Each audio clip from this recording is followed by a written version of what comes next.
On Wednesday, November 14, 2012, 10 years ago, the incomparable political tactician and strategist, Dr. Abubakar Olusola Saraki, the leader of the Second Republic Senate, took the eternal bow and exited the terrestrial stage in a blaze of glory, defined by his indisputable and famous performances, as well as appreciable accomplishments in politics, a venture that brought him fame. It is an investment in humanity which spanned 4 different republics, the first, second, third, and fourth, in unbroken succession, and more importantly, he had the opportunity of leading from the front. Saraki, who died at the age of 79, also carved a niche for himself in the field of medicine, business, and a notable act of love of mankind through charity and philanthropy. If you study him, he is naturally a very kind-hearted man, a very kind person. So anybody who studies such character, you find that he takes a lot of pleasure in helping or giving people. He enjoys it very much. And so people can interpret it anyhow for political gains or something. But if you know him very well as a person, he is a very, very pleasant person, generous to a fault.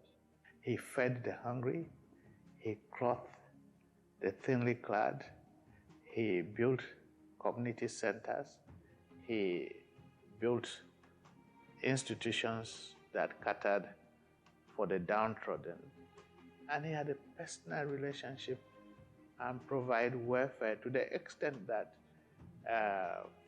his home was looked at as the welfare center in Ilorin. Somebody arrived in Ilorin in the night, didn't know where to go. They said, go to Saraki's house. I still do not know, really, of any politician, dead or living, that was as generous as Dr. Abubakar Olusola Saraki. He was a wonderfully gifted man. And the gift of God upon him, he shared with the people. We used to go every Thursday night. He used to invite quite a few of us to Ilorin, where he used to hold gatherings with so many hundreds of associations. I know that he was sponsoring hundreds of children to school. He was paying for hundreds to go to hospital. He was feeding hundreds of thousands of people. He's one of the greatest people that I know. If you go back to the east, where I come from, the southeast, there are a lot of people today, even some now professors. They will come and say, the very first car I bought was courtesy. That Ojelibu here introduced me to Dr. Abubakar Olusola Saraki. And we exchanged numbers. I don't even know that these things were going. Apparently they were calling him, and he was inviting them and helping them. Some of them he helped to even set up schools for them. He took attention of everybody. He called you by your name. He took you aside and asked you things that you did together which you had forgotten. And he asked you very personal questions. And he was interested in helping people.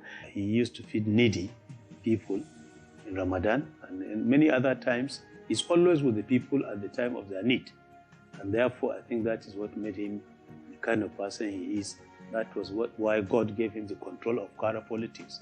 Till today, his son, his family are still very vibrant in Kwara politics. And it's because of his charisma and of his leadership.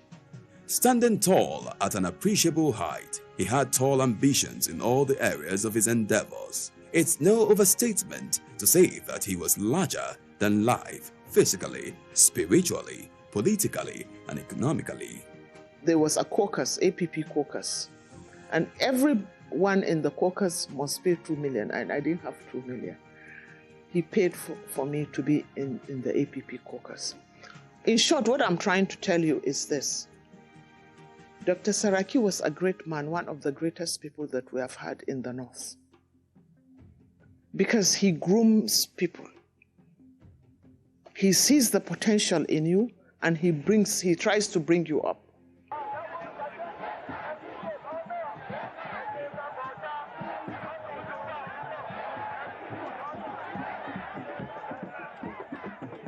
It is an established fact in history that for nearly half a century, Dr. Abubakar Olusola Saraki bestrode the political landscape in Nigeria like a colossus. His influence and clout penetrated all the nooks and crannies of Nigeria, even though he was the Tsar of politics in Kwara State. His political footprints are still visible everywhere in Nigeria.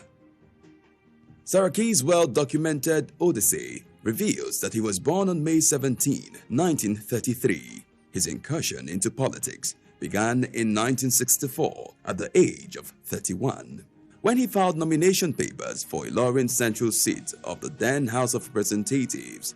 He lost at the polls because while he first sought the ticket of the ruling Northern People's Congress, NPC, the MPC decided to return all their members in parliament. He then contested as an independent candidate, but Saraki was unmoved. Saraki has been a very serious politician, and a politician that reached out and expressed, raised his hands and touched the lives of virtually people he doesn't even know. Just by mere fact that you are loved by your people, he loves you and he supported you. The desire to serve the people through politics remained thick in his blood. He harbored no admiration for do-or-die politics. His was politics without bitterness. Oloye will always tell you, politics or no politics, be honest. And he says, the way he puts it, he says, look, Chief, you know that my word is my bond. There is also one beautiful thing about Oloye that people need to know. That he wasn't malicious, that he was always forgiving. His first major political victory came in 1978 when he was elected to represent Ilorin in the Constituent Assembly, which ratified the 1979 Constitution. I must say they have done a wonderful good job for the 1979 Constitution. He was the Senate leader at that time. So credit must go to his able leadership in trying to steer the Senate along that path. The sessions of the Constituent Assembly provided opportunity for the then budding politicians to begin consultations on the formation of political parties. Arguably, Saraki was one of the notable political figures that molded the Second Republic ruling party, the National Party of Nigeria, NPN. He became a Trojan in the NPN. For the first time, he was elected the leader of the whole Senate, not the leader of the party in government. He was elected the leader of the whole Senate. And since that time, there had never been that position given to anybody. He was one of the founders of the NPN. And the usual leadership meeting they used to have every Monday. If Oloye was not around, President Shagari will not hold the meeting. He will not hold the meeting because he knew the contributions of Oloye.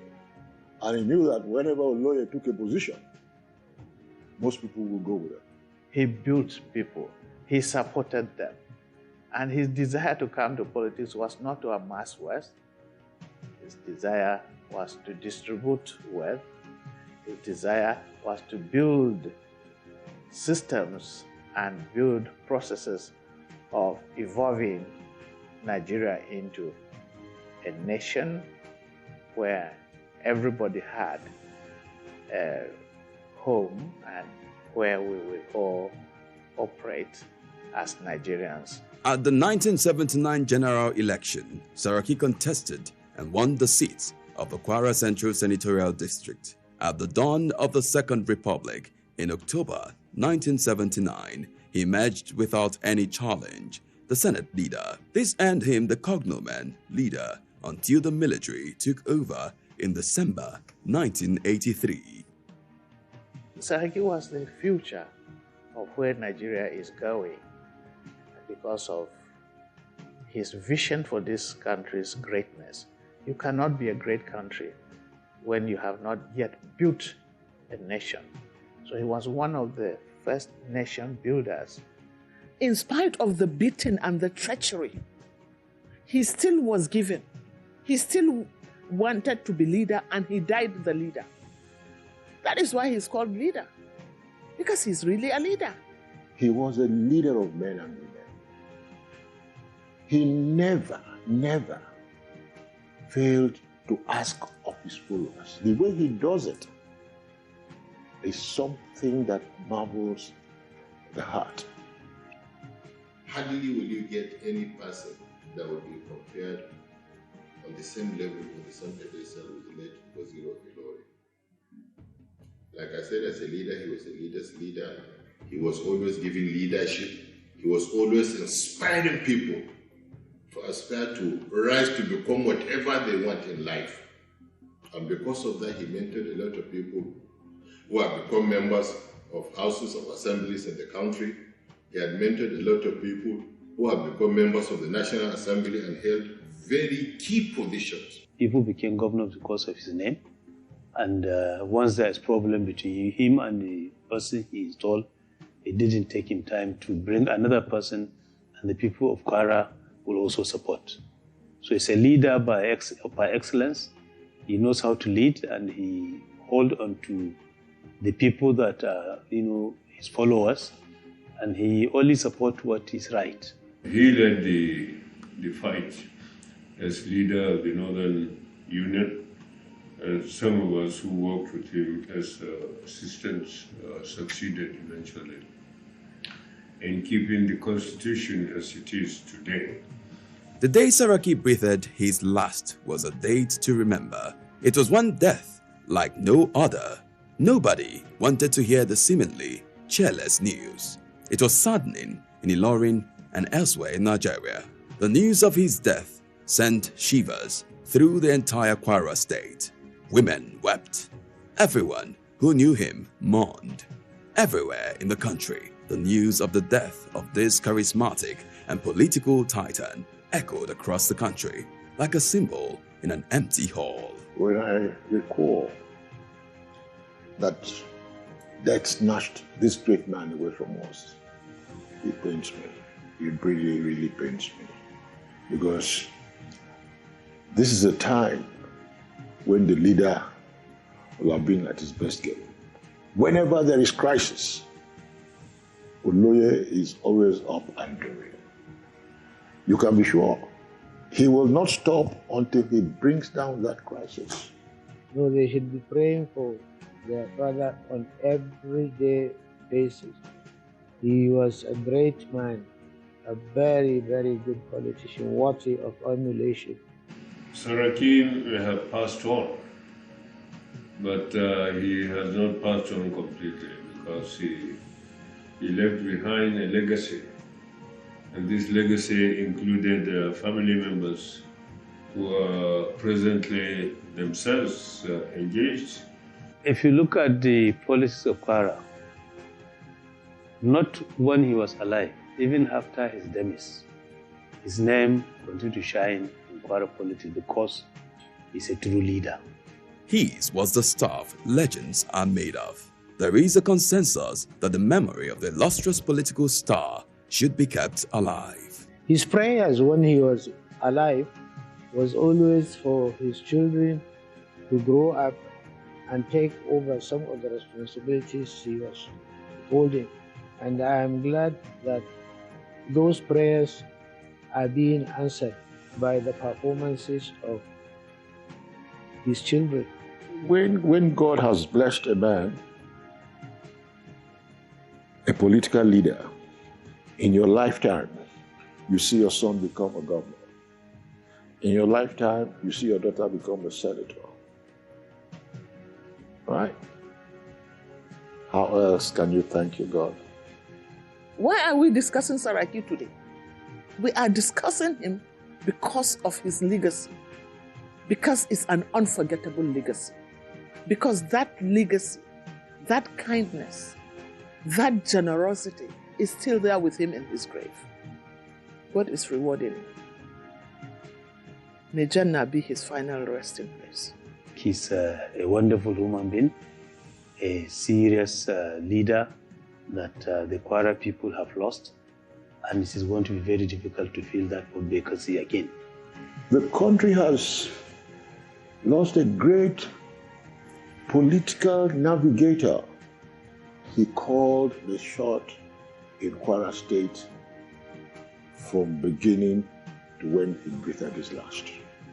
Certainly, Senator Abubakar Olusola Saraki died as a political hero. Adieu, Oloye. May his soul rest in peace.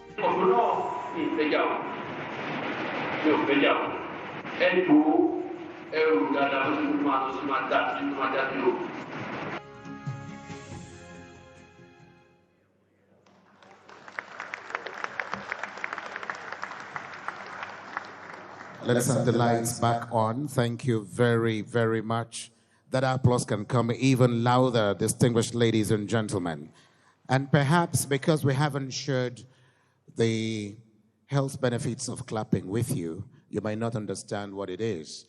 It's important to clap. We stumbled on a research that was done by the University of Philadelphia, United States of America, 2014, that says people who clap vigorously when it's important to clap live longer, healthier, youthful, wrinkles-free, visit doctors less, and in turn, clapping helps to rejuvenate the internal organs. Please imbibe the culture of clapping. Thank you so very much. And so moving on very quickly, it's my honor and privilege to welcome and recognize the presence of the number 4 citizen of the Federal Republic of Nigeria, Your Excellency, the Right Honorable Femi Gbajabiamila, CFR, Speaker of the House of Representatives. We welcome you, sir. We also welcome Your Excellency, the Governor of Akwa Ibom State, Udom Gabriel Emmanuel, and Chairman PDP Presidential Campaign Council. Would like to welcome you very profoundly. We recognize your presence, Senator Joy Modi, CON, Senator Abubakar Umar Gada, Mohammed Shitu Kabir, OON, we welcome you. And of course, Your Royal Highness Alhaji Dr. Aku Obaje Ejeofu, Chairman of Local Government Traditional Council, representing His Royal Majesty, the Ata of Igala at this occasion. We're moving on very quickly to the main theme of this event, which is the memorial lecture. And I therefore want us to please sit tight. This program is being televised live on Channels Television and a few other television stations. Thank you so much. Thank you very much, Andy. Your Excellencies, all very, very distinguished ladies and gentlemen. I think we should take that clap one more time so that we are all awakened to the next agenda of the program. Okay. Quickly, I'd like also to recognize that we have with us the former governor of Bauchi State, Malam Issa Yuguda. You are welcome, sir. We're moving on, and it's time to listen to speaking the truth to power. This gentleman who is going to address us today has made his name, carved his own niche in the area of speaking truth to power. Your Excellencies, very distinguished ladies and gentlemen, I'd like to bring to the podium Professor Patrick Lumumba. Professor P.L.O. Lumumba is a professor of public health, a holder of an LLD, Doctor of Laws on the Law of the Sea from the University of Kent, Belgium, Masters of Law degree, and a host, I must say, lots of honorary degrees of Doctors of Law, honoris causa from the University of Cape Coast in Ghana, is a holder of the degree of Doctor of Science, Human Rights at the Institute of Advanced Legal Studies, University of London in England, Humanitarian Law at the Raoul Wallenberg Institute of the University of London, Sweden, and on International Humanitarian Law in Geneva, Switzerland. He's an advocate of the High Courts of Kenya and Tanganyika, and a certified mediator. He is a fellow of the Institute of Certified Public Secretaries of Kenya, FCPS, a fellow of the Kenya Institute of Management, and an honorary fellow of the African Academy of Science. He is the chairman of Farafina Investment Group in Monrovia, Liberia, an economic strategic growth and development initiative for Africa based in Nigeria. He is the immediate former director and chief executive officer of the Kenyan School of Law, a former secretary of the Constitution of Kenya Review Commission, and a former director of the defunct Kenya Anti-Corruption Commission. He is the founding trustee of the African Institute for Leaders and Leadership and was the founding dean of Kabarak University School of Law, a former lecturer at the University of Nairobi, the United States International University, and Wider University, USA, Nairobi. I can go on and read about this proud son of Africa, whom I'm honored to introduce to us. I bring to the microphone our brother, Professor P.L.O. Lumumba. Asante. Just as he's taking over the microphone from Mujima Konjola, Arise Television, courtesy of Prince Nduko Baigbena, is also covering this event live, and we welcome you, so thank you very much. Thank you very much. Let me start by recognizing the chief guest, who is the President of the Federal Republic of Nigeria. Permit me also to recognize the family of the late Dr. Abubakar Olusola Saraki, and permit me for good order to stand on the protocols already established. Let me say how glad, honored, and privileged I am to be invited to deliver a memorial lecture on the 10th anniversary to commemorate the departure of Dr. Abubakar Olusola Saraki. Any keen student of African politics, and I claim to be such a keen student, would have heard of Dr. Saraki, and I had heard of him before this invitation. I'd also had the honor and privilege of meeting Dr. Bukola Saraki when he was the president of the Senate. And he granted me the opportunity to address the Senate then. That is not to forget that my good friend, Brother Bajamila, also granted me a similar occasion in the House of Representatives. I'm glad to deliver a lecture to memorialize an individual of whom it can be said that he was a colossus who bestrode the Nigerian political terrain and made his contribution in a manner that makes it worthy to be remembered favorably. I say so because there is no shortage of individuals who come and go and their memories are not worth much. We have had the honor and privilege of seeing the snippets of what he did during his lifetime. And if it is true that one is not successful until his successor succeeds, then Dr. Saraki was successful. He was successful because his successors have succeeded and they continue to succeed. If it is true that men and women's deeds are recognized for their positive contribution to society, then it is true that Dr. Saraki was a man worthy of celebration. I'm glad to be in your distinguished presence to deliver a lecture in his memory and to have that lecture focus on the critical question of leadership in Africa and the critical question of followership in Africa. And the Africa that I talk about is the post-colonial Africa. The Africa which is now divided into 55 countries with 55 boundaries imposed on her. An Africa which is famous as the cradle of mankind. An Africa which is said to be great in prospect. An Africa about which there is much expectation, but an Africa which continues to punch below her weight. That is the Africa that I will be talking about as I focus on the question of leadership and followership.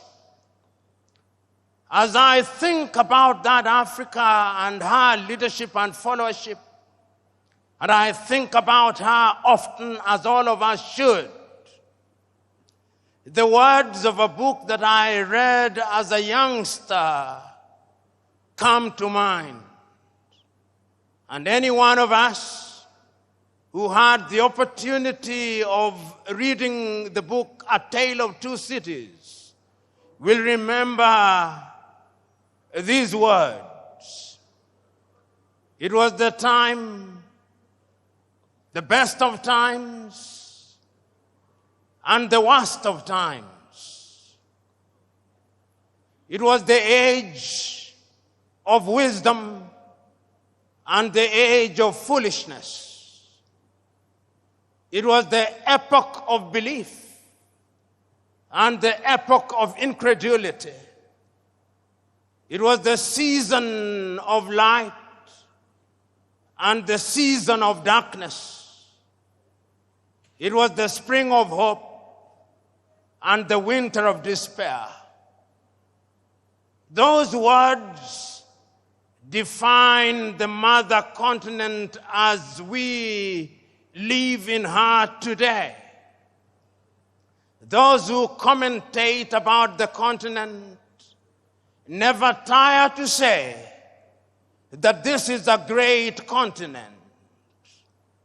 Those who care about this continent never tire to remember that this continent, divided as she is, has had many leaders. And when I allow my mind to go down memory lane, I can remember so very vividly the immortal words of many great African leaders on the eve of our regaining our independence. And many of us can see pictures of young Africans, whether in Nigeria or Ghana or Algeria or Kenya or Tanzania, celebrating when we regained our independence. And many of us can remember the words that they spoke and the promises that they made. If it was in Nigeria here, you can remember the immortal words about what they would do to Nigeria of Nnamdi Azikiwe. You can remember those words. You can remember the words of Abubakar Tafawa Balewa.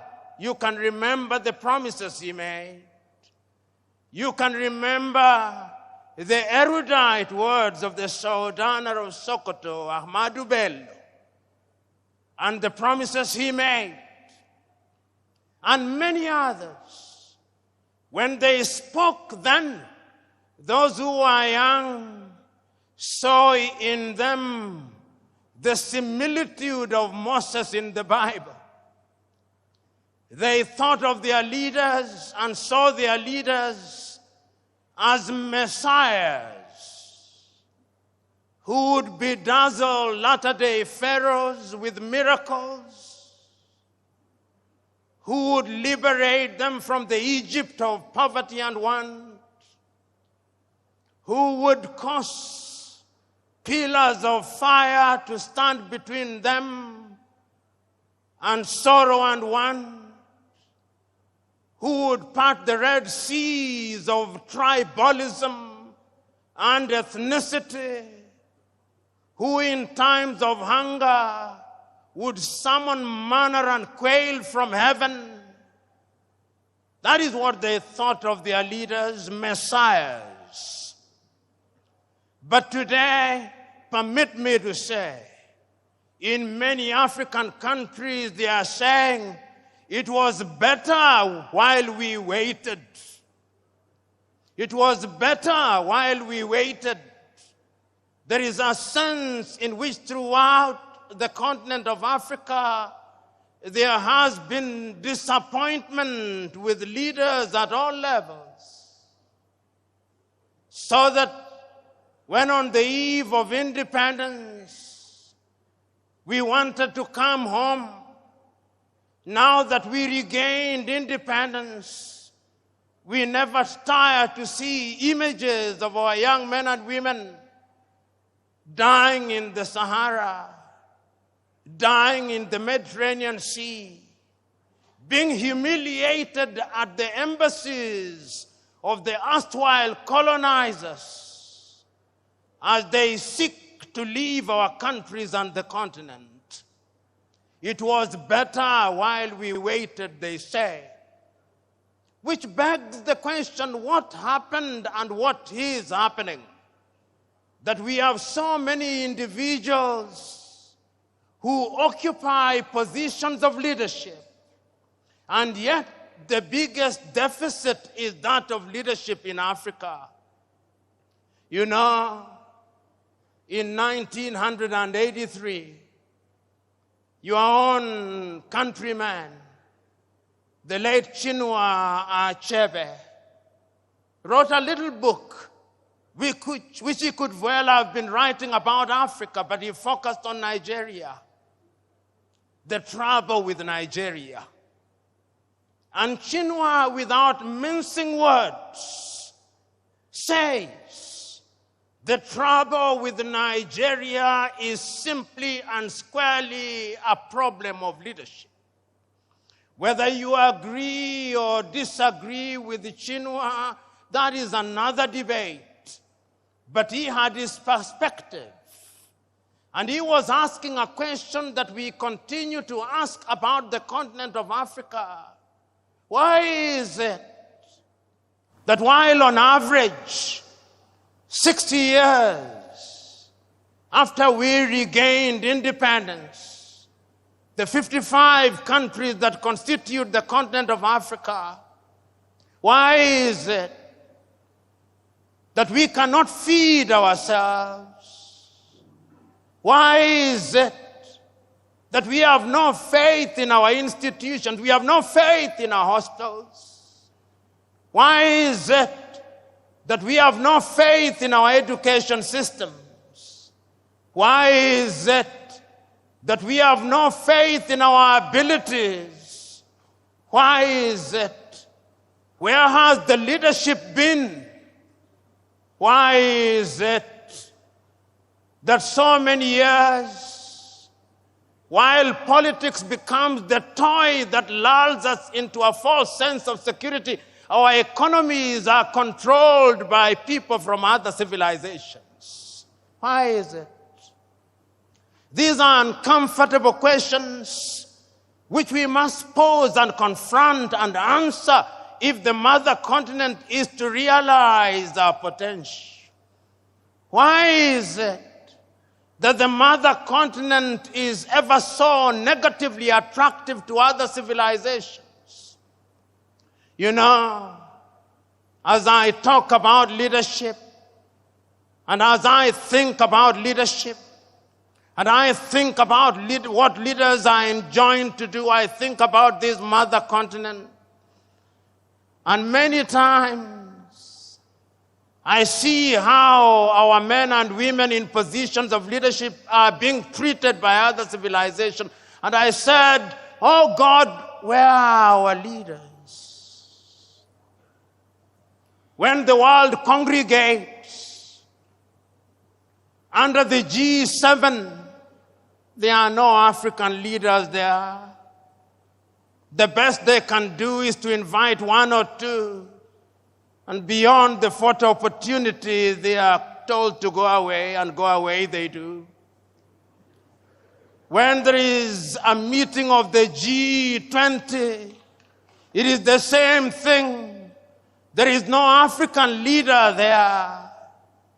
And when at the United Nations they have voted all our countries, France, the United States, China, Russia, can come and neutralize all our votes. And I say, where are the leaders in Africa?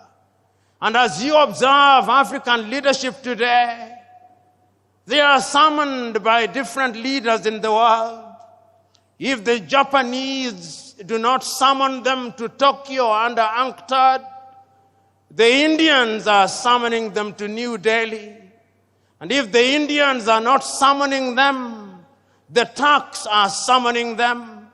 And if the Turks are not summoning them, the Chinese are summoning them.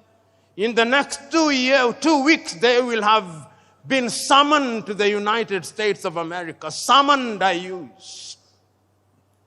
Africans who are watching this scenario ask, where are our leaders? Which begs the question, who is a leader?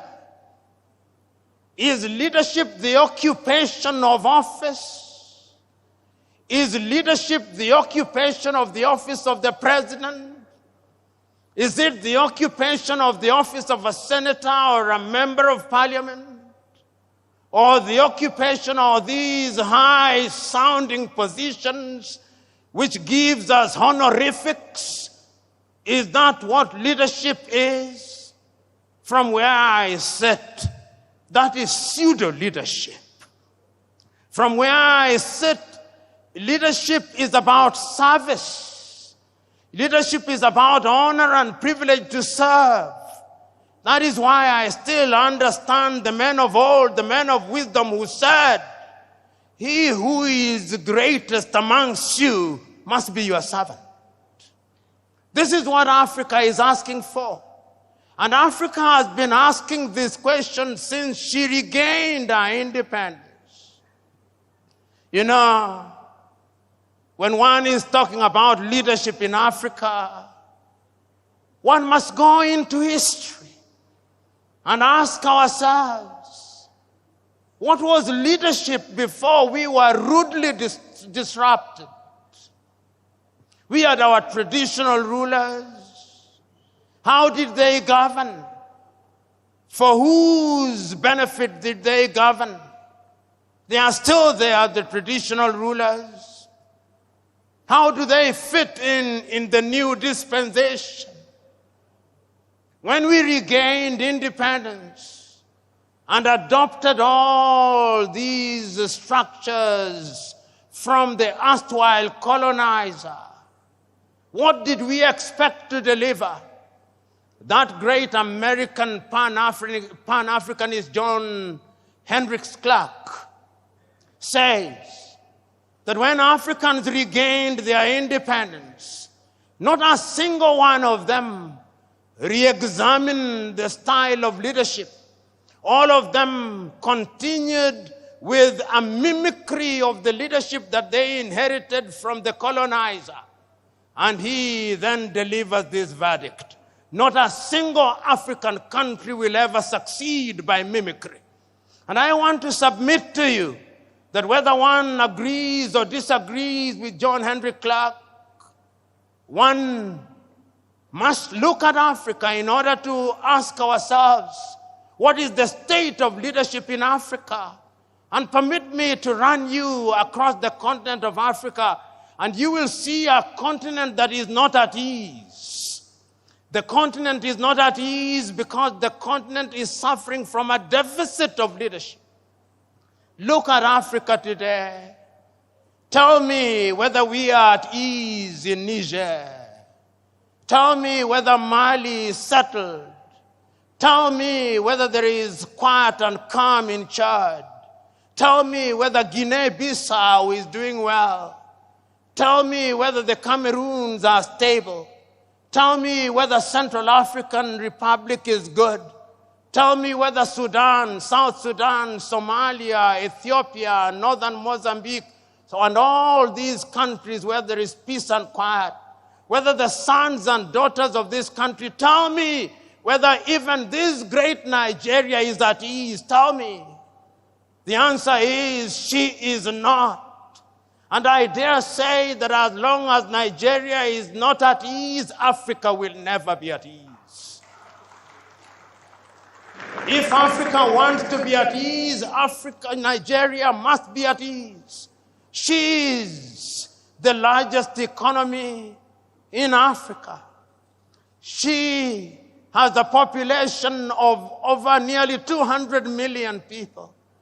1 in every African is a Nigerian. She is represented in every sector. If you want the best engineers in the continent, they are Nigerians. If you want the best doctors, they are Nigerians. If you want good lawyers, they are Nigerians. If you want good people, they are Nigerians. But also, if you want Yahoo boys, they are Nigerians.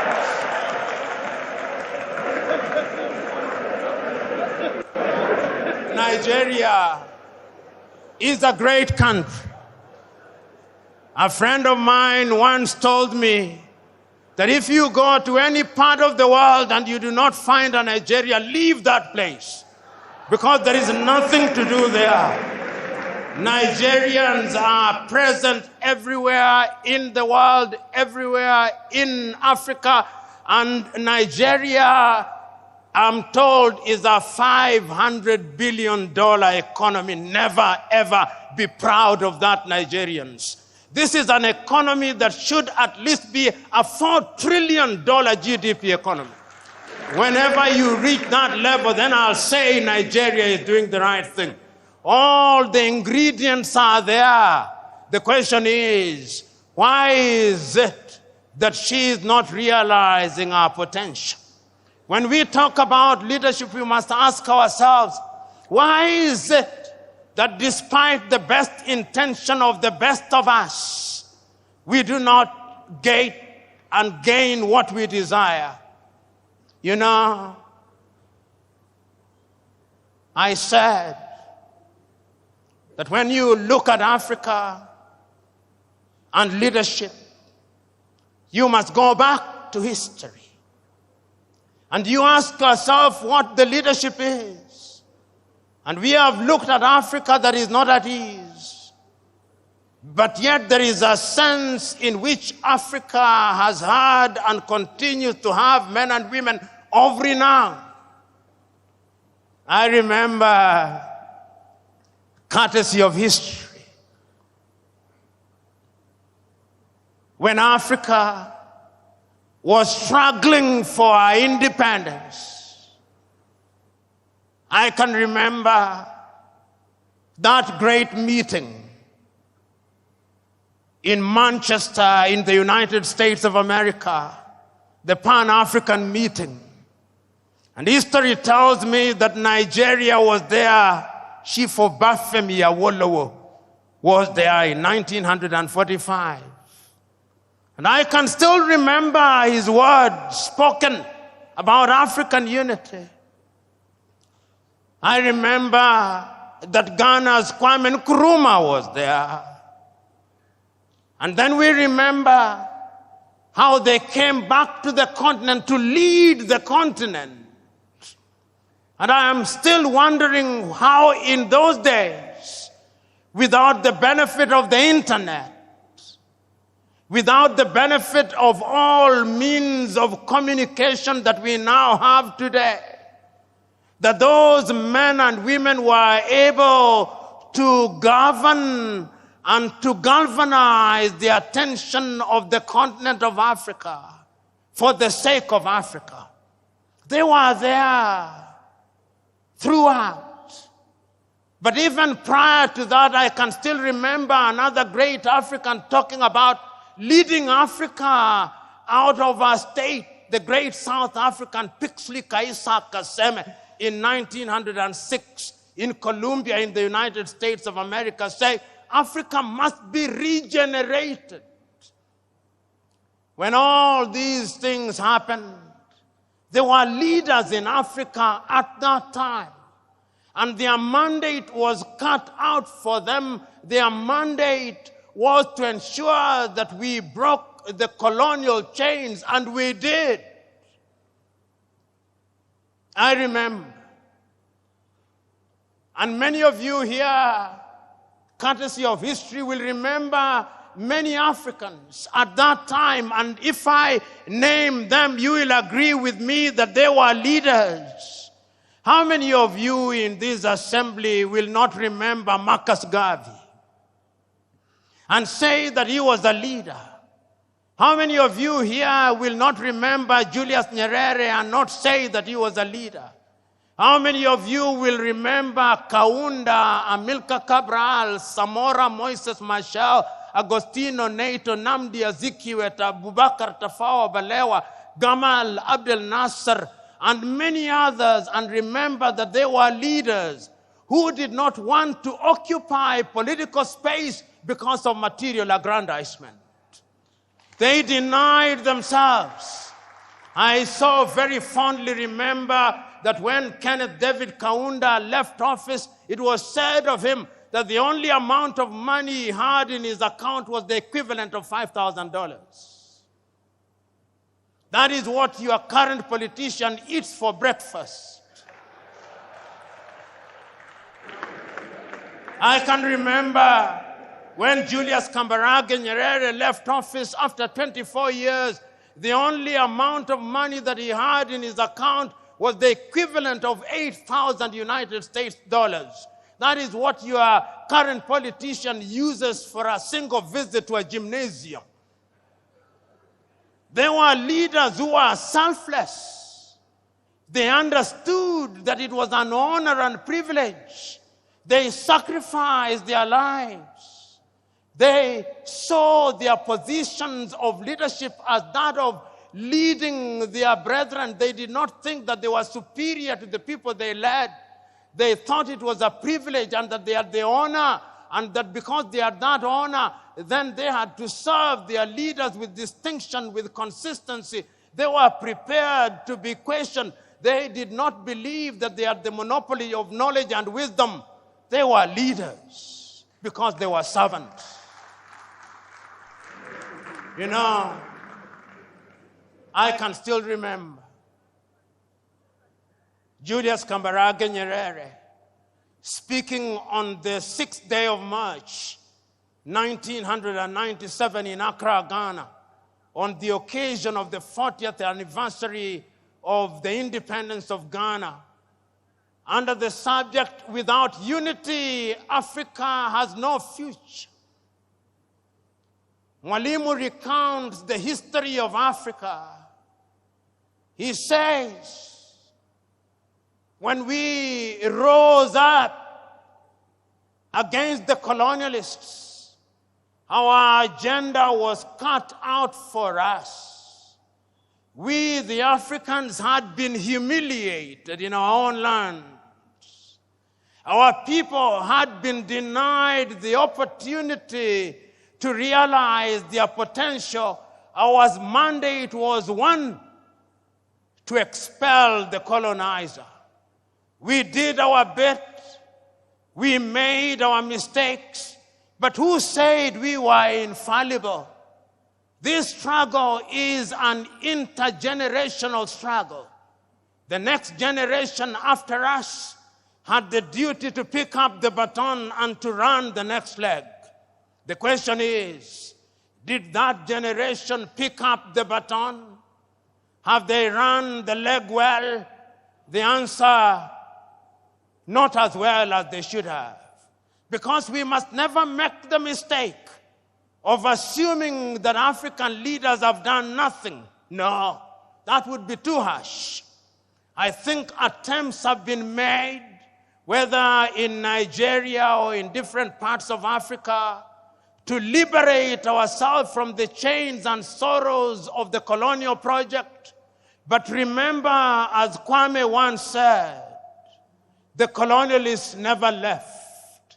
He is alive and well. He still wears different masks. And those masks may appear to camouflage him, but they are here. Have you ever wondered why, when the British left their colonies, they created something that they called the Commonwealth of Nations, to which Nigeria belongs? In that Commonwealth of Nations, the head is the British monarch. When the Queen dies, the King becomes its head. It is headquartered in London. It is the Commonwealth of Independent and Free Nations. It is not. It is a post-colonial, neo-colonial institution which continues to massage the ego of the erstwhile colonizer as we celebrate. Through such institutions, they continue to control and to manipulate us. And many of us, particularly those of us who have had the advantage of foreign education, we never want to talk ill of bodies such as the Commonwealth. I do. And it's not only the British who did it. The French did it under Francophonie. In order to control their former colonies and to make sure that they remain within their sphere of influence, they created a body which is alive and well. In the former French colonies, it's even worse. They even print their currency. The Portuguese did it. So, inasmuch as African leaders have been trying to ensure that we change the circumstances of our people, there have been external attempts at torpedoing those efforts. And Africa and African leadership must be seen in those contexts.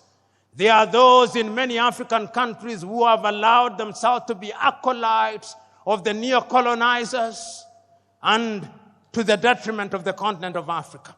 So when we interrogate leadership, we must ask ourselves, how free are our leaders? How free are our politicians from external influence? But is that an excuse? No, it cannot be an excuse. Leaders in a multi-ethnic environment must also be different. You know, Nigeria, as Chinua rightly said, like all African countries, is an artificial entity.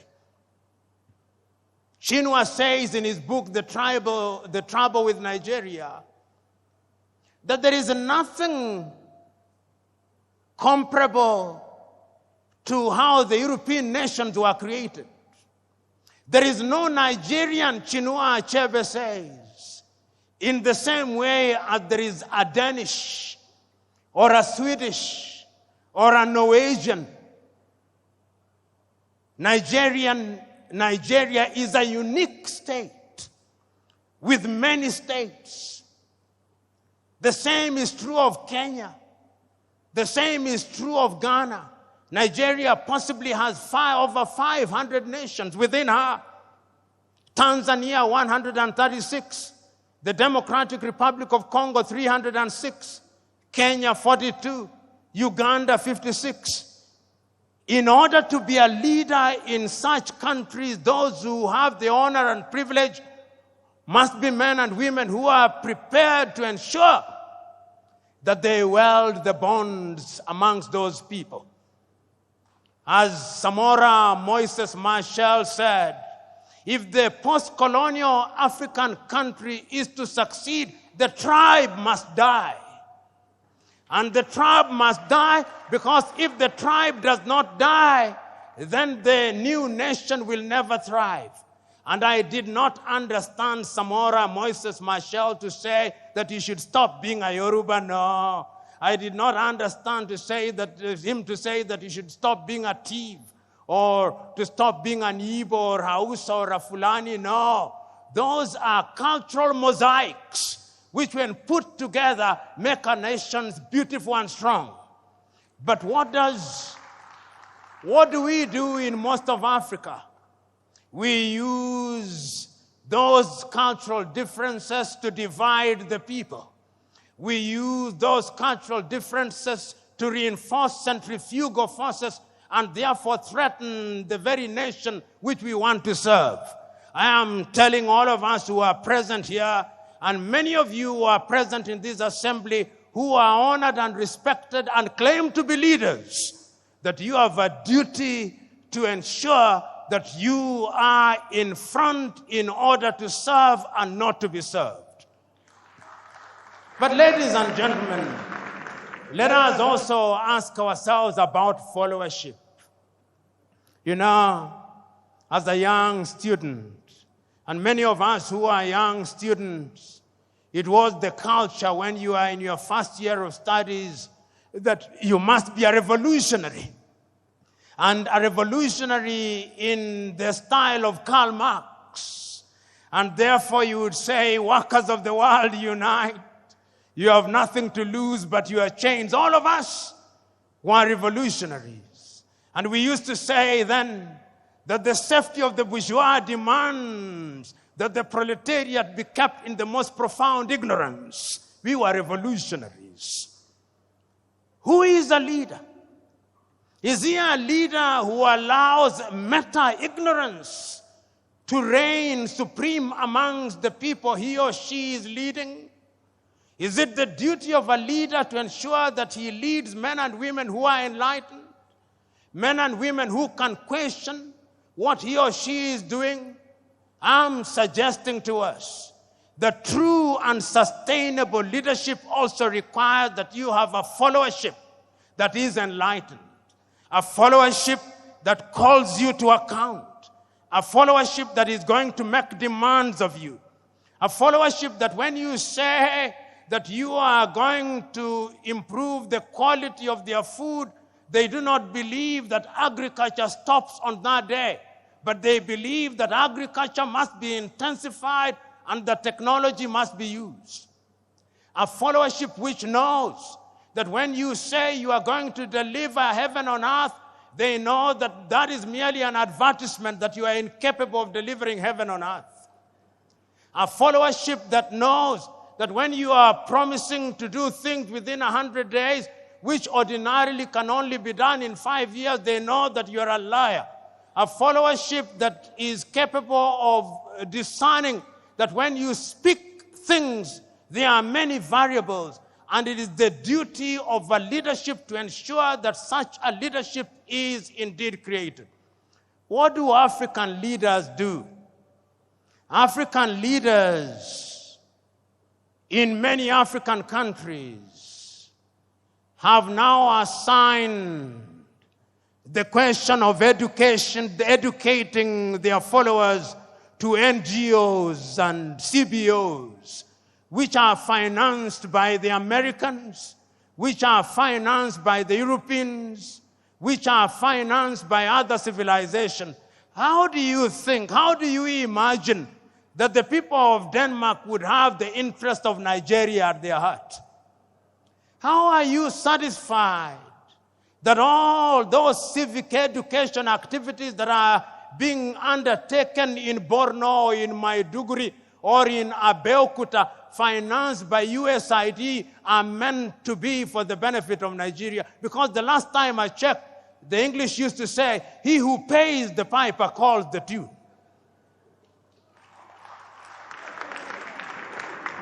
So today, when you look at most of Africa, we have a followership that is tuned from outside. It is not a followership that is tuned from inside. And you wonder why they behave the way they do. They behave the way they do because they are being tuned by other civilizations.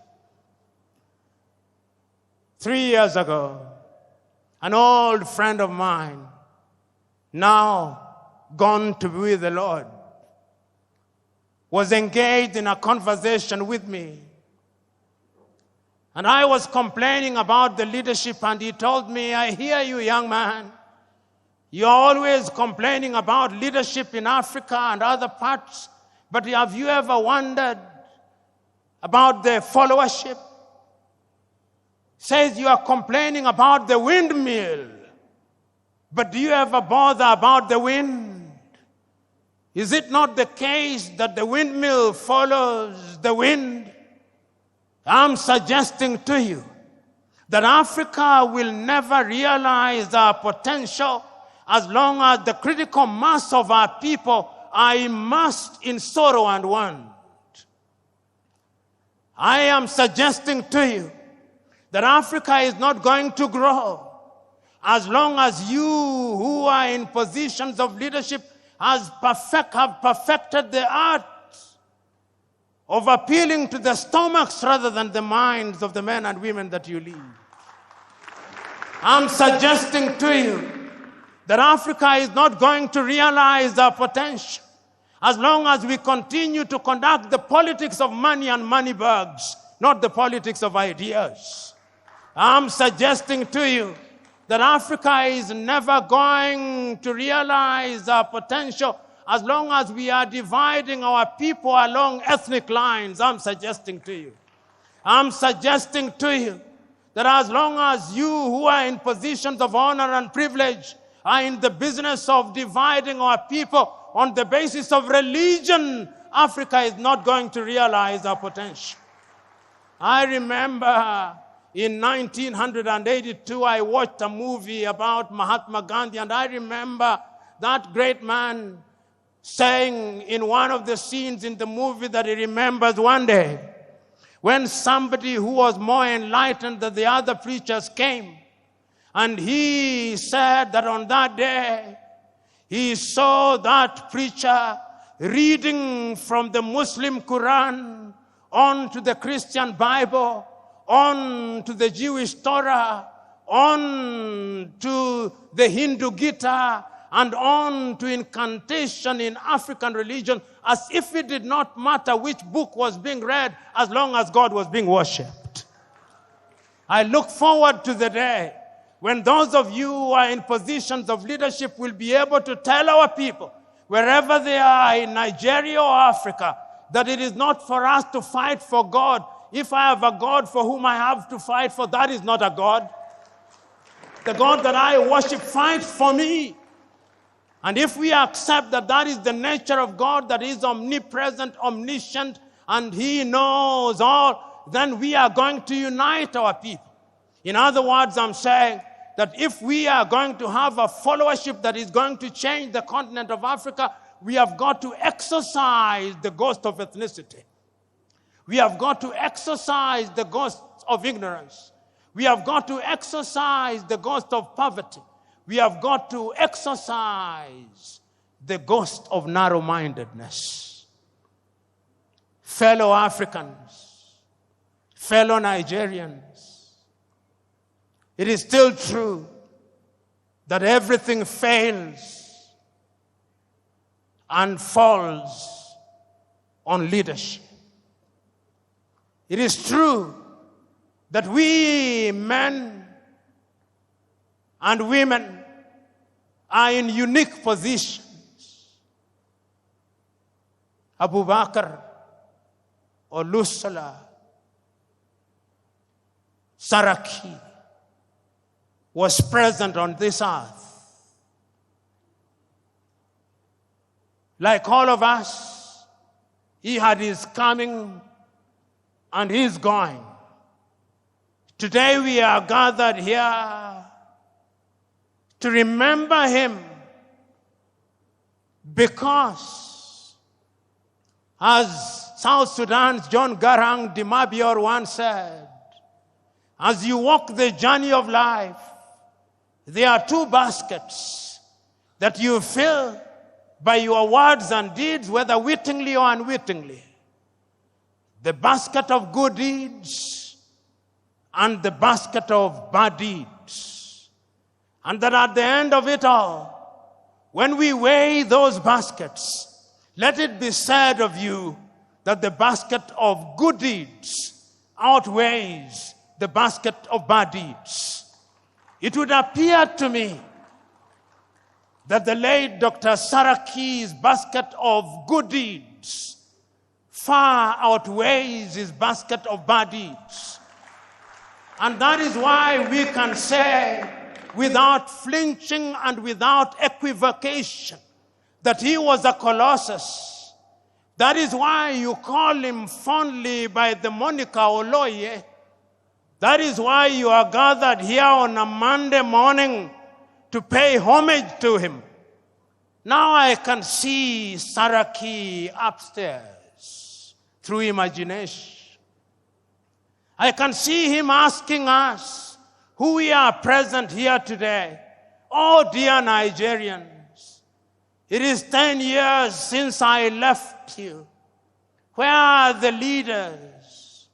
I can see Saraki asking the president of this country, how have you served, Mr. President? I can hear him ask the vice president, how have you served? I can hear him asking the senators, how have you served? I can hear him asking the members of the House of Assembly, how have you served?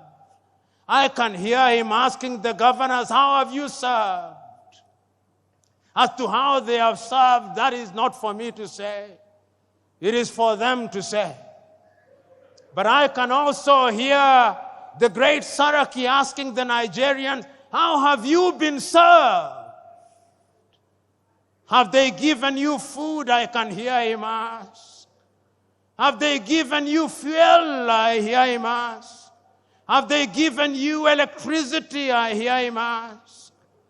As to whether they have been well served, it is not for me to say, it is for them to say. In other words, the great Saraki is asking both leaders and the led, have you demanded and have you served? And the leadership that I hear him, the great Saraki, asking of us is a leadership where we are united. Not the unity of the graveyard, whose lingua franca is silence. No. It is the unity of those who are seeking to do good. Those who are seeking to do good, those who ask with the firmness that will open the eyes of the leader without inflaming their anger. I can hear it being said. You know, as I conclude, I remember this story, a story that must be known to you. It's a story about leadership, which must be contradistinguished from human leadership. It's the story of a shepherd, or the story of a poultry farmer. But I'll start with the story of a shepherd. Many of us from the north are famed for cattle keeping. And when you are driving the cattle through different grazing grounds, the cattle believe that you love them so much because you protect them from the elements, because you protect them from other wild animals. But if the cattle were to know that you are the one who would end up eating them, they would treat you very differently. Invariably, they do not know.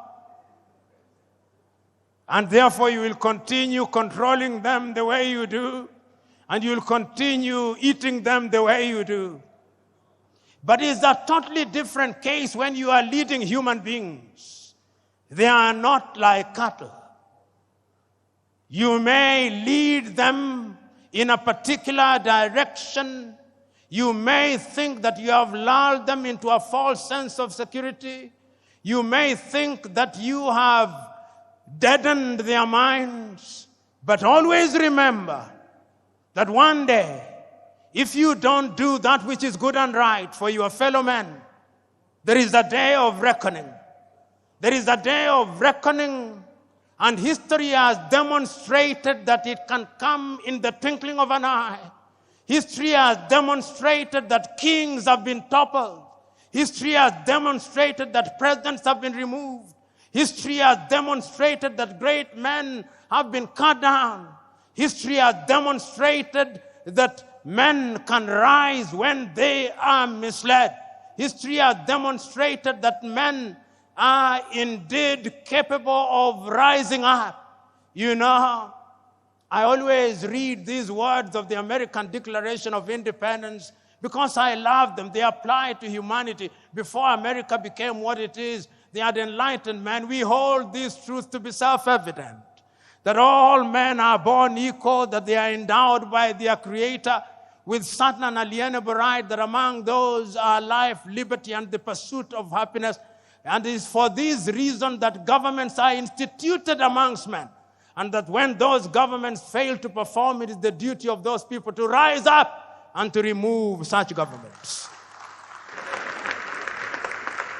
I am submitting to us that we in the continent of Africa, you who have the honor and privilege of serving, you who worked and served under the tutelage of Oloye, today, let us take a solemn vow.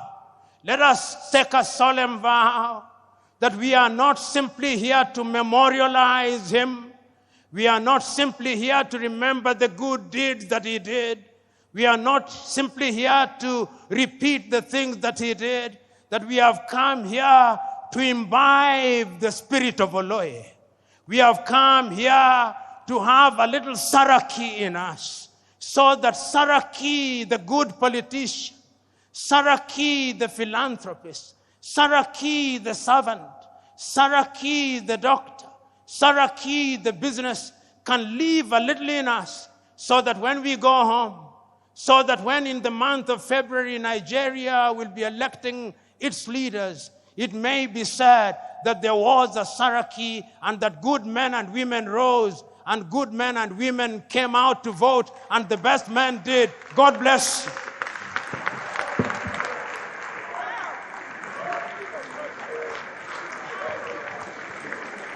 Another resounding applause for Professor Patrice Lumumba. Thank you so very much. Thank you so much. Unprecedented standing ovation for him, just as he goes to take his seat. We thank you so very much. If the post-colonial Africa must thrive and succeed, tribe must die. Those are the words of Samora Machel, as echoed at this occasion by Professor Patrice Lumumba. Awesome, awesome. Pa Oloye Abubakar Olusola Saraki's legacies are indeed worthy of emulation. Please let's celebrate Patrice Lumumba one more time for that very wonderful lecture. It is a memorial lecture of by Professor L.O. Lumumba on this occasion of the 10th memorial anniversary of Dr. Abubakar Olusola Saraki. We welcome you, Your Excellency. Distinguished ladies and gentlemen, we have with us Senator Dr. Olorun Nimbe Adeleke Mamora, Honorable Minister of Science and Technology, we welcome you. Honorable Amuna Kadi, we welcome you. Honorable Binta Bello, we welcome you. Your Royal Highness Eze, Dr. C.I. Ilon Manya Obi of Obinogu, Chairman, Imo State Council of Elders, we welcome you. Please settle down. Please can we settle down quickly? Time is of the essence. Awesome. And we must also mention that we are grateful to Arise Television Network as well as Channels Television Network. Many thanks to Prince Nduka Obaigbena, the publisher of this day newspaper and the chairman CEO of Arise Television. We are live on television. Can we settle down, please? Can we settle down, please? We are live on Arise TV and Channels TV, respectively. As we settle down quickly, I'd like to plead with us, but at this point in time, would like to ingest a bit of tradition, and this is going to come by way of a traditional dance theater performance, The Life and Times of Oloye. Please, let's sit back and listen and watch. Can we all please settle down and have the traditional performance? Please, can we settle down? Can we settle down? Awesome, awesome lecture, awesome. Let the Saraki in us come alive. Can we please settle down?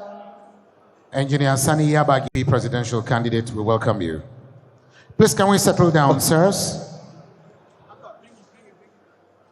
Your Excellency, the Speaker, House of Representatives, and all of you that are distinguished honorable members and senators here present, please, you have... Can we get this started quickly, please?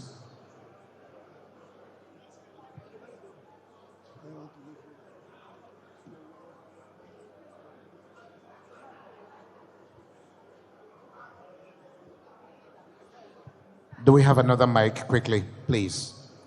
Please, let the drummers start drumming. Please, let's settle down. We plead with you. We plead with you. Please settle down.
Gbàwájú ilé o bàbá gbẹ̀kúnlé ilé o kó wá wàrà tọmọ ń dá lẹ́yìn rẹ̀. Gbàwájú ilé o gbẹ̀kúnlé ilé o kó wá wàrà tọmọ ń dá lẹ́yìn rẹ̀.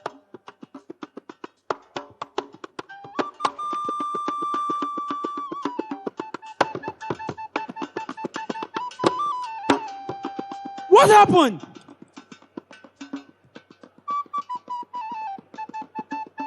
Can anyone answer me? What is the matter? Why are you not drumming? Is anything the matter? Our life wire is gone. Oh!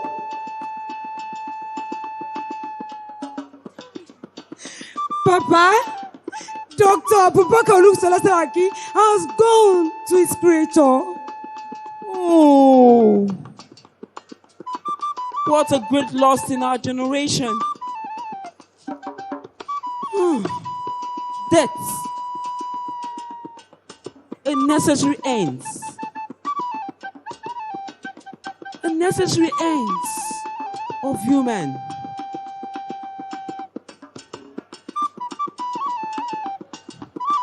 Rest on, Baba.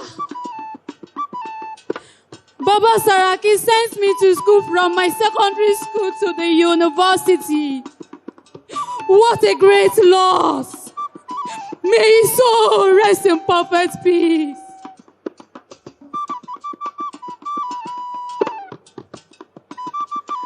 Ewo, na Baba Saraki Saraki give me money to start my business, yo. He's paying me, oh, Chineke. Ah, Bàbá Saraki ló rán mi ní Mẹ́kà. Ó mà ṣe o.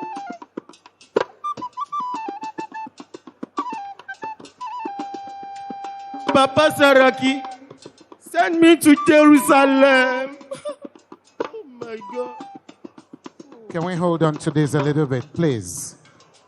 Your Excellencies, the event is not over yet. The special guest of honor, President Muhammadu Buhari, is still seated, represented by the able governor of Borno State, Professor Babagana Zulum. Please, can we plead with all of you to please settle down? Can we take our seats? Dr. Babalakin SAN, we want to welcome you, Chairman by Courtney. Please, can we settle down, please? We crave an indulgence to please settle down. There will be time enough for exchange of pleasantries. Can we please settle down, please?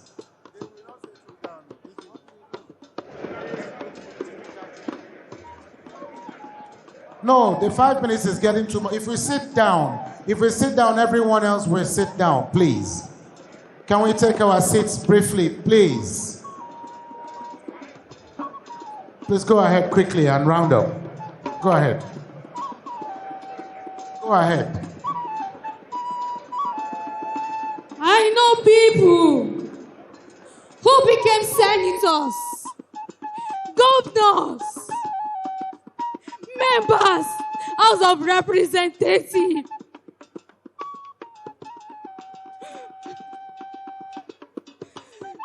chairman of the local government, and so on.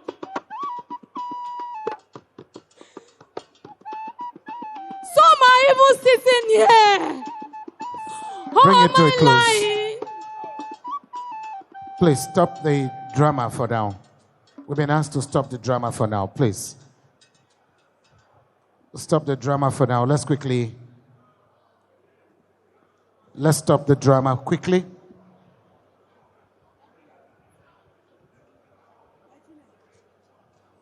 Stop the drama quickly, please.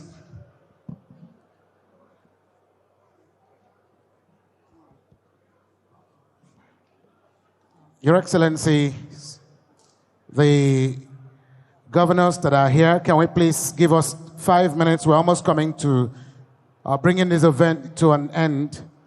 But just before then, it is pertinent that we listen to the special guest of honor give us his remarks at this occasion. Thank you very much. May I please plead, Your Excellencies, all very, very distinguished ladies and gentlemen, can we please sit? Can we take our seats and be settled so that we can listen in to the address of the President of the Federal Republic of Nigeria? Can we all please take our seats? Can we have the aisle free? Can we have the aisle free as we all take our seats? Your Excellency, the guest of honor, Your Excellencies, governors here, executive governors here present, our guest of honor, very distinguished ladies and gentlemen.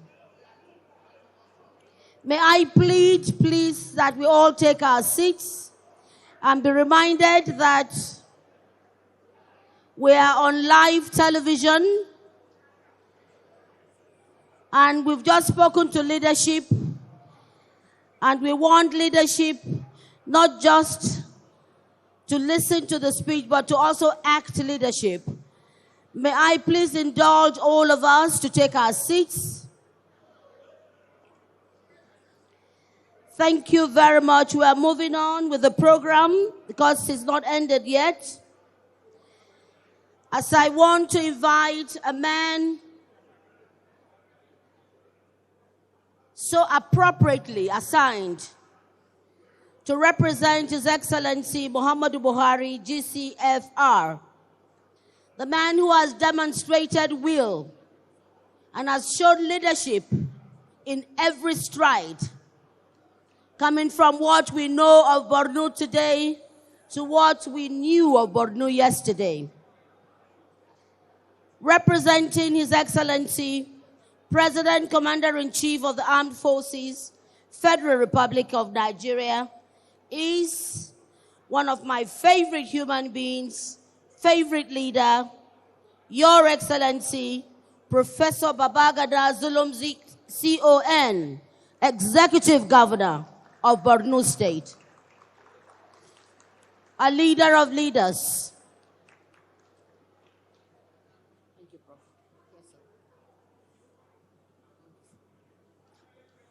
أعوذ بالله من الشيطان الرجيم بسم الله الرحمن الرحيم.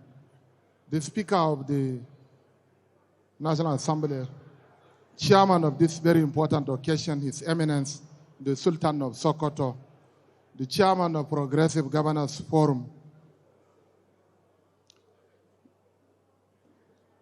governors here present, members of the National Assembly here present, former governors, ministers here present, the guest lecturer, other royal fathers that are here present, good afternoon. This afternoon, in addition to the invitation I received, the Chief of Staff to Mr. President, Ambassador Gambari, who was to represent Mr. President Buhari, requested me to stand in for him. Senator Olusola, Senator Saraki was a Nigerian statesman who participated in the evolution of Nigerian political development by serving as a Senate leader and as presidential aspirant of the then APP, which is one of the parties that later evolved to form the All Progressive Congress. He is one of them that earned the respect of many Nigerians, and in particular, President Muhammadu Buhari, who has been always showing enormous regard for him. Equally, our presidential candidate, Ahmed Bola Tinubu,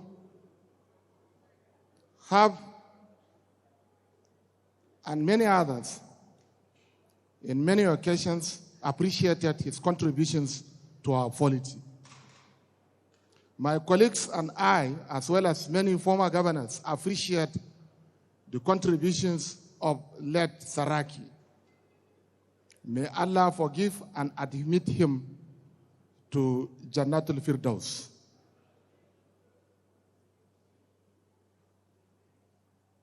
Let me also use this opportunity to applaud the vision and tenacity of the organizers of this event for inviting Professor Fiolo Lumumba to deliver this very important lecture on leadership here in this very important occasion in memory of our late father. I'm pleased to listen to the guest lecturer who has spoken eloquently on leadership and followership. And I want to recall some of the statements that he did. One is, he said, is leadership the occupation of the office? Question mark. He also said leadership is about service to humanity. He also said, without unity, Africa cannot move forward. He said, you are in front to serve and not to be served. The last but not the least, he said, true and sustainable leadership requires a good followership. And therefore, I want to use this opportunity to ask my fellow politicians to take away a lesson from the lecture that he has delivered with a view to moving Nigeria forward. Once again, let me use this opportunity to express my sincere appreciation for giving me this opportunity by the Chief of Staff to the President to stand for him and by extension on behalf of Mr. President to attend this very important lecture. May Almighty Allah bless Federal Republic of Nigeria, bless the family of late Saraki, and may Almighty Allah forgive and admit him to Jannatul Firdaus. Thank you very much.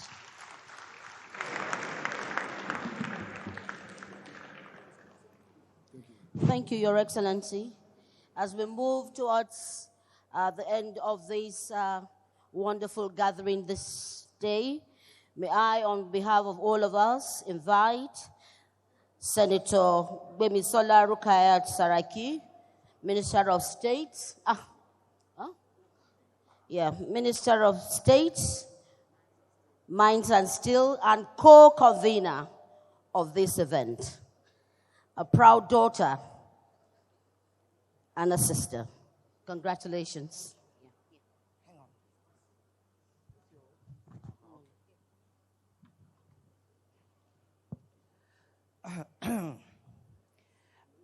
Let me stand on existing protocol because of the time that's gone and say that, as they say, there's a time for everything, including a time for saying thank you. I am deeply honored to have been given the privilege by the family, our father's close associates, and the organizers of this event to give the vote of thanks on their behalf. A decade ago, we lost a great man, astute leader, and a loving father, Senator Dr. Abubakar Olusola Saraki, the Waziri of Ilorin, fondly known by many other names like Oloye, Leader, Baba Saraki, to name but a few. But like all mortals, we submitted to the will of Allah on the finality of his earthly journey. But we are immensely proud of Baba Saraki's enduring legacies, not only as a leader who etched his name in the political history of the nation, but as a man with an even stronger conviction in humanity. You've all come from far and wide, from north and south, and many places in between, including from the International Conference Center to Chida at the very last minute. This vote of thanks is not only a heartfelt acknowledgement of your esteemed presence in honor of our father, mentor, icon, and leader, but also a total appreciation of your kind words that again re-echoed the life and essence of Oloye as a humanist, a politician, and especially an inspiration to us all.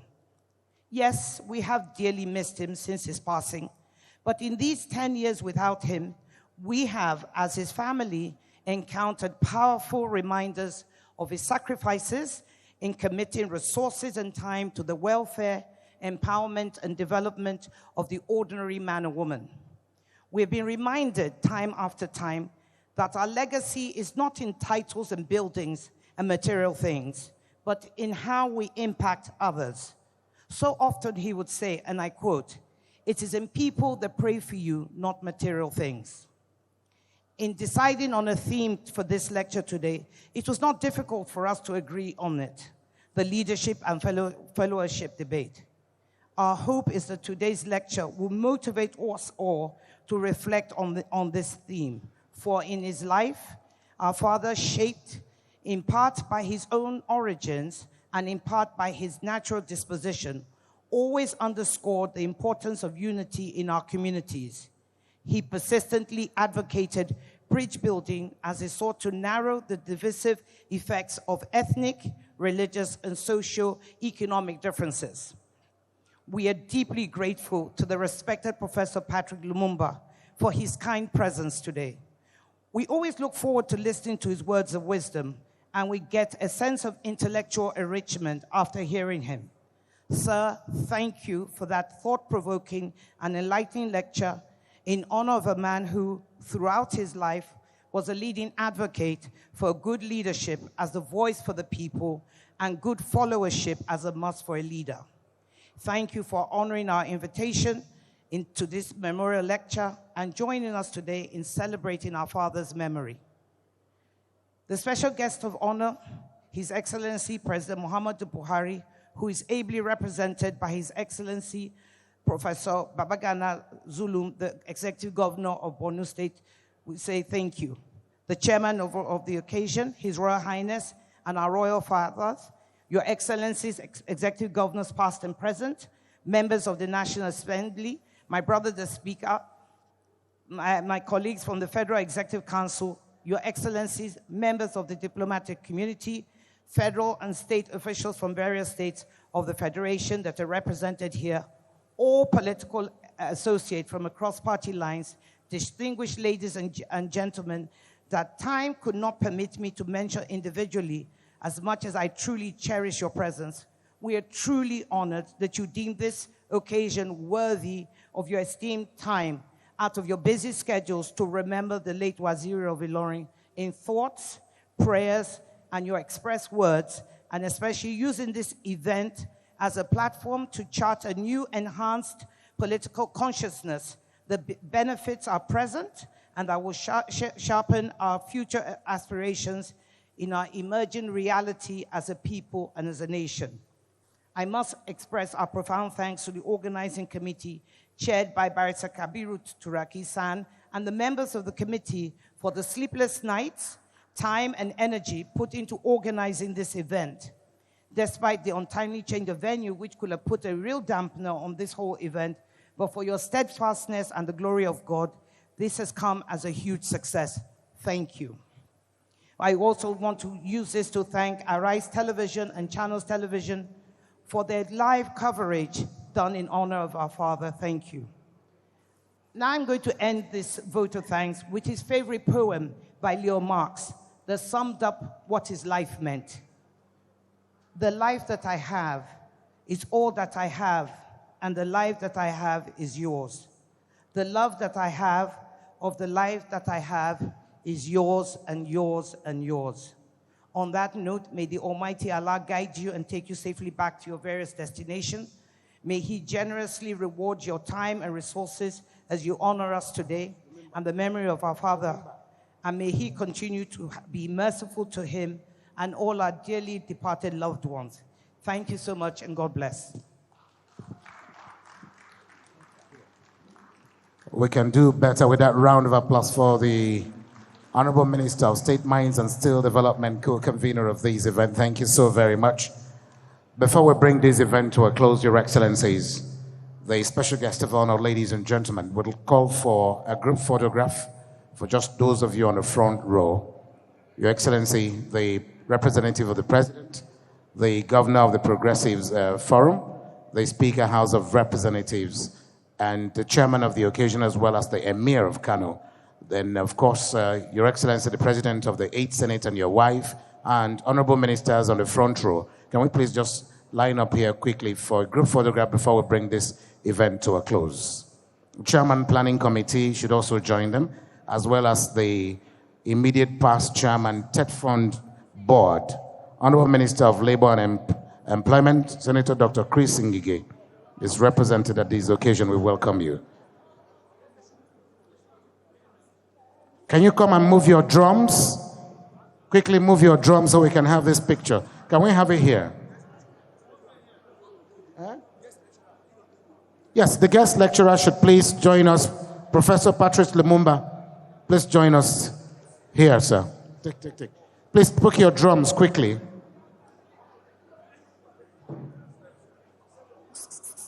Bring it back. They are done. They are doing it down here. No, not your drums. You can leave your drums now. Leave them.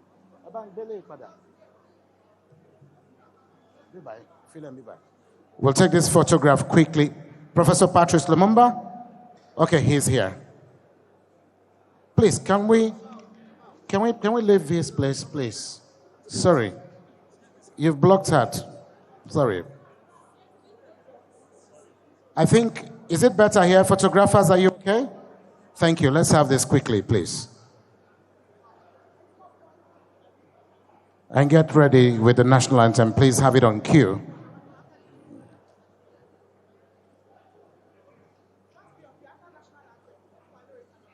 Thank you very much. Please, may we remain standing for the national anthem. May we all rise, please. And on behalf of the organizers, we wish you a very pleasant day. On behalf of Mojima Conjola, MFR, and Andy Gabriel. Safe trips back to your respective destinations. As you go home, you're a special guest of honor. Please pave way. Be mindful of your pockets. Be mindful of your pockets as you're going out. Please be mindful of your pockets as you're going out.